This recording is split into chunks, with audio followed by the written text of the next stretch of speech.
خبروں کی تفصیلات کو آگے بڑھائیں اور آپ کو بتائیں، نگران وزیر اعظم انوار الحق کاکڑ کہتے ہیں پاکستان ریاست کی جنگ لڑ رہا ہے، 98% بلوچ ہمارے ساتھ ہیں، جنہوں نے بلوچستان میں یہ سب کیا وہ مسلح تنظیموں کے لوگ تھے۔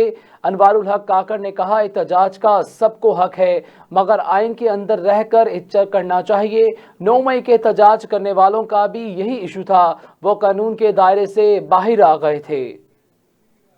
اگر ان میں سے جس نے اس کیمپ میں وہ سمجھتا ہے کہ وہ حق پر ہے، یہ لڑائی بالکل حق کے حوالے سے لڑی جا رہی ہے، تو جا کے ان کے ساتھ کھڑا ہو کے لڑ لے تاکہ ان کو بھی کلیئرٹی ہو اور ہمیں بھی کلیئرٹی ہو۔ چیزوں میں اختلاط پیدا کر کے، کنفیوژن پیدا کر کے اگر یہ سمجھتے ہیں کہ یہ حق کے دائی ہیں، وہ پھر دوبارہ میں ان کو عرض کر رہا ہوں کہ نہ یہ 1971 ہے، نہ یہ بنگلہ دیش بننے جا رہا ہے۔ وہ 9 مہینے میں ہو گیا تھا، یہاں 20 سال سے چل رہا ہے، کوئی چیز چھپی ہوئی نہیں ہے۔ مجھے تانے نہ دیں کہ بلوچ مجھے یاد رکھیں گے، میں اور بلوچوں کے تین نسلوں سے ہمارا تعلق ہے۔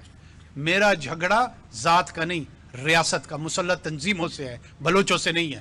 دینا یہ جواب جتنے چیمپئن بنے پھرتے ہیں کہ ڈاکٹر شفیع مینگل کو کس نے قتل کیا؟ وہ بلوچ نہیں تھا، ہندو تھا، ہندوستان سے آیا تھا۔ مولا بخش دشتی کون تھا؟ ہندو تھا یا انگریز تھا یا عیسائی تھا یا یہودی تھا، بلوچ نہیں تھا۔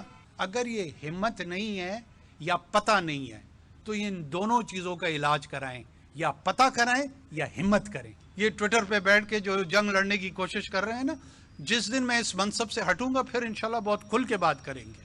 ابھی یہ تقاضا کرتا ہے کہ مجھے بہت ساری باتوں میں بہت محتاط انداز میں گفتگو کرنی پڑتی ہے۔ نہیں پتہ ان لوگوں کو کہ یہ دہشت گرد ہیں، کہتے ہیں جی ان کو عدالتوں میں پیش کریں۔ 90,000 آدمی یہاں قتل ہو گئے ہیں، 9 آدمیوں کو کنوکشن نہیں ہوئی ہے۔ اگر ان میں سے